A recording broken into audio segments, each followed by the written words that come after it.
Can a buddy letter get you to 100%? Stand by because that's going to be the topic of today's video.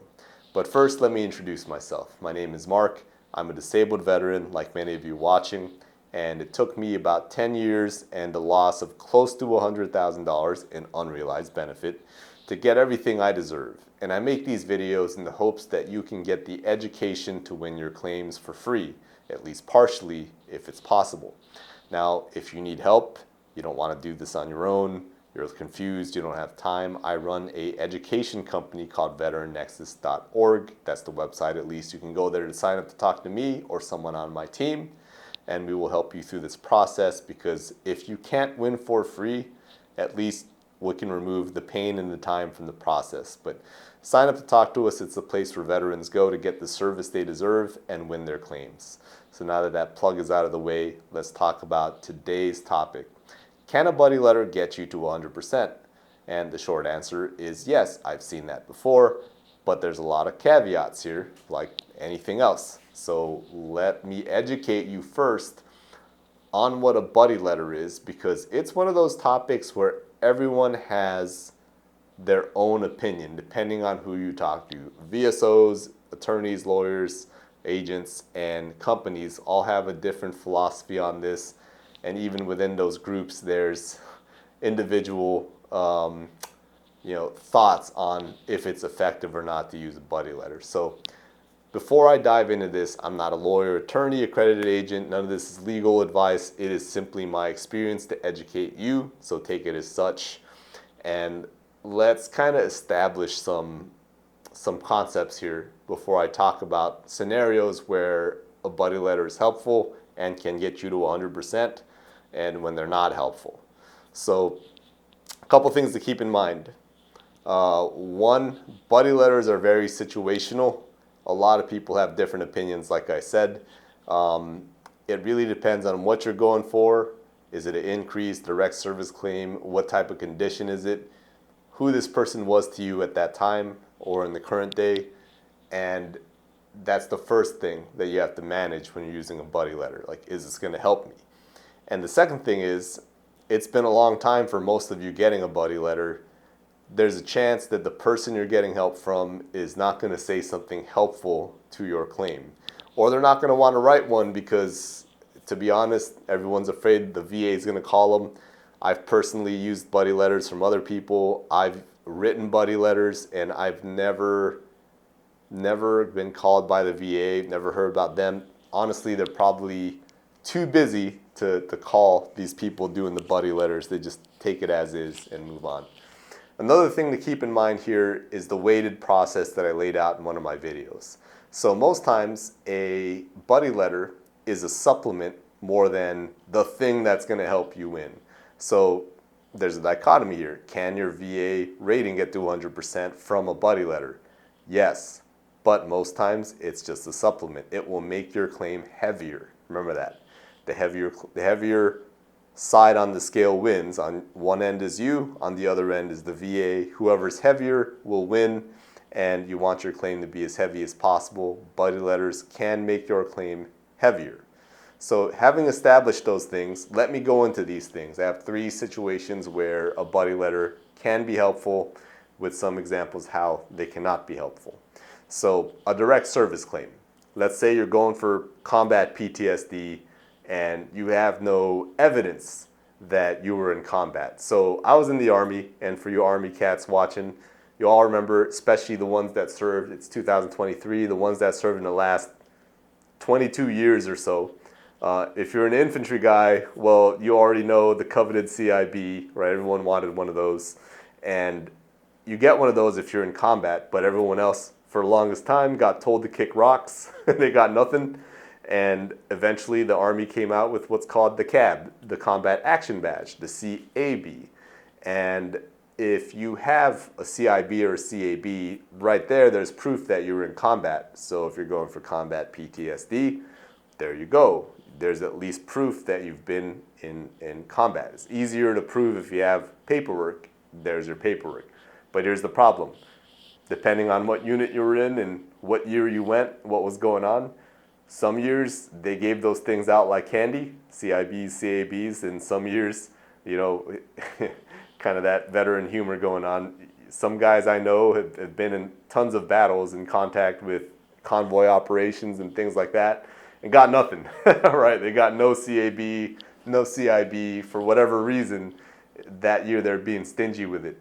And so now you got a vet that's been in combat but has no proof, right? Now, if they have a stressor form, they call them, and it's filled out, the VA still has to take those. But it really does help if you have a buddy that was with you that can say like, yeah, we were, you know, around these areas and this is what happened to us. We never got an award for it, right? If they can kind of supplement what you're saying, that is helpful in my opinion.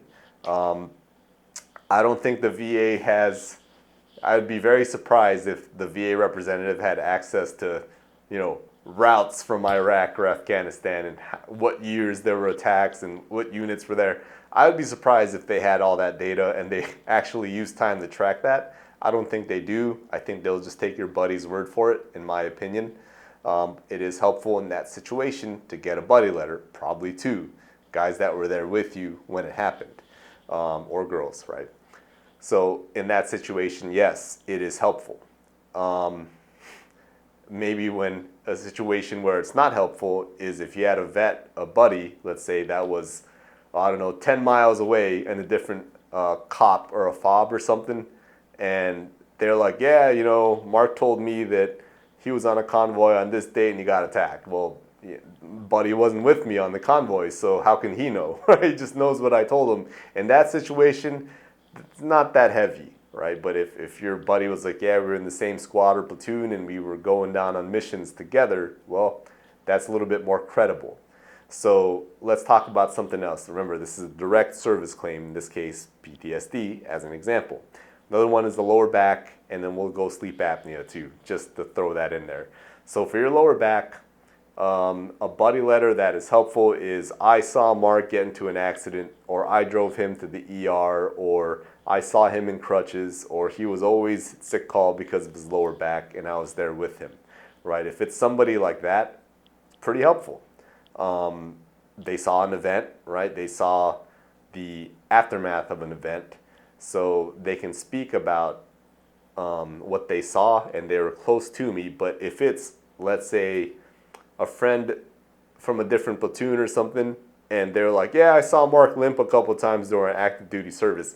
That doesn't sound that strong when I put it that way, right? So it's not that heavy. So there's a difference between the quality of those two buddy letters. One, they were there, they saw it, they saw the aftermath, they were with me. The other one's like, I saw it from afar and not much detail. Not a very useful letter. Sleep apnea.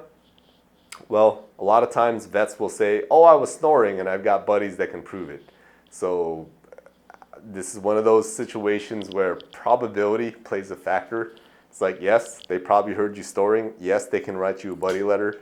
But probably, what are your chances of winning this claim? Kind of low, unless you can get a dozen people to say it across your service time. And even then, that's just, you're eligible to get it. Doesn't mean you're going to win. So buddy letters are not guarantees that you're going to win your claim, but they are supplements if they make sense. Sleep apnea is just hard, right? Hearing you snore is a symptom of a sleep apnea. I'm not a doctor.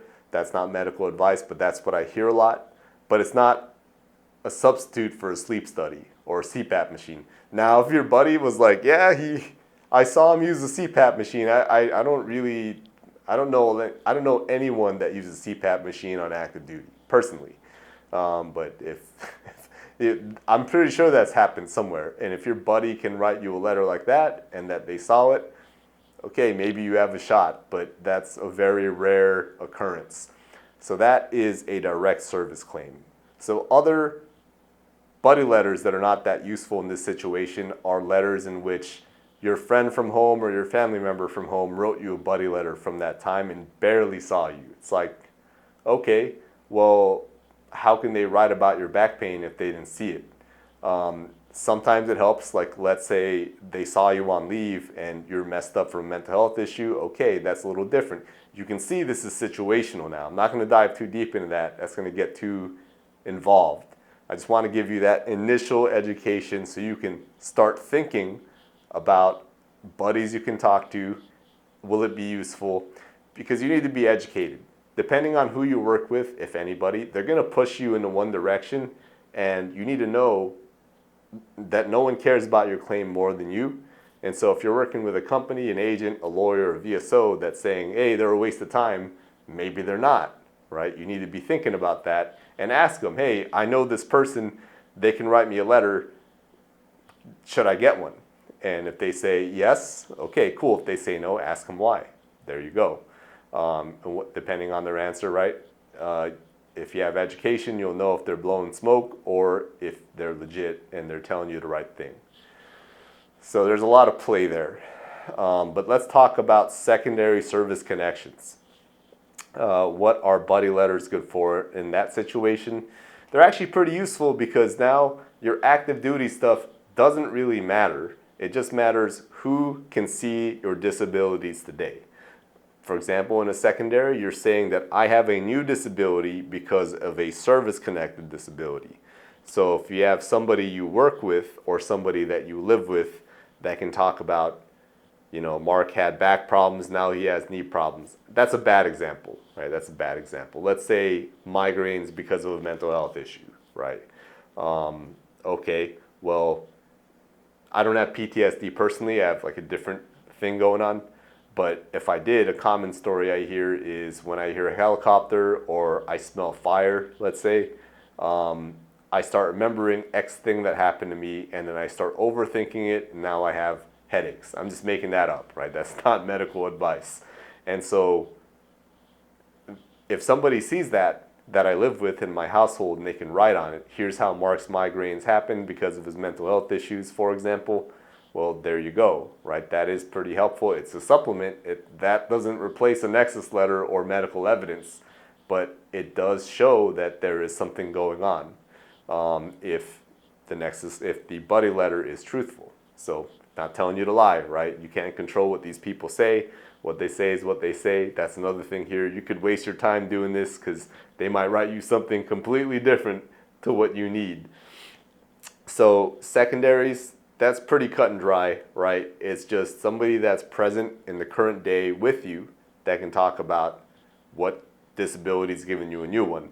Now, they're not doctors most times, so they probably shouldn't be talking like they're doctors unless they are. So use common sense there. Like, they can't speak medically, especially for a lower back causing, let's say, a knee problems. Like, I can't move my knee 50 degrees because of my lower back. That's a crazy buddy letter from someone who's not like a physical therapist or something. That sounds like they're lying. So be careful when you use these buddy letters, what you write in there. That's one thing. But let's move on to the increase because there's not much else to say in the secondary. So in increase, are buddy letters useful? Yes, I believe they are. And when I say, can a buddy letter get you 100%? And I say yes, this is a situation where that becomes true. Let me tell you how. Well, we had a vet that asked a question about migraines once, and she needed to get to 100% because her migraines were horrible, and she already had a bunch of disabilities. She would have got there just on this increase alone.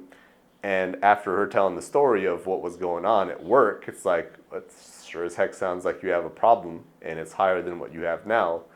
And so she was talking about her friends at work who wrote her buddy letters.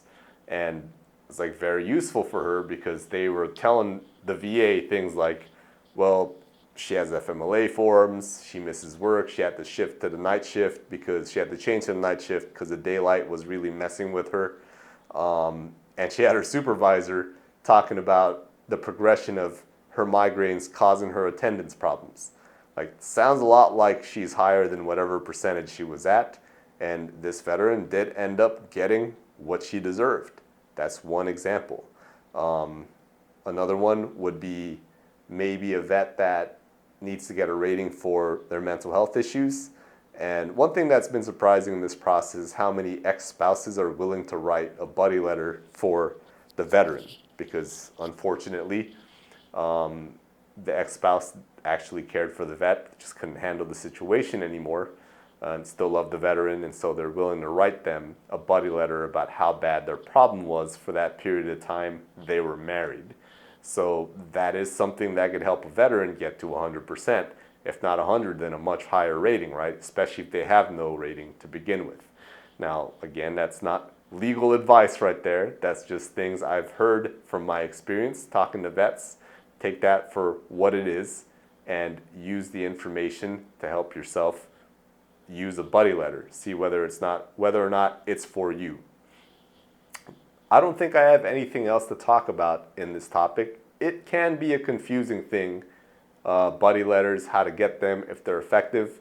But I would say if you're going for an increase, buddy letters definitely help. Also depends on the condition, because you have to know what the VA is looking for in an increase to get an effective buddy letter, for example. But I think I'm rambling on now, and there are going to be more videos about buddy letters and these topics in the future, so I'll talk to you more about them then. If this was helpful to you, if you learned something new, please like and subscribe the video. Leave a comment down in the comment box. Tell me what you want me to talk about or ask me a question, and I'll answer. Thank you for those of you who've subscribed to me. This community is growing. We're past 100 now. That's crazy to think about. And compared to other channels, that's not much, but thank you for your support, and I will see you next time. Take care.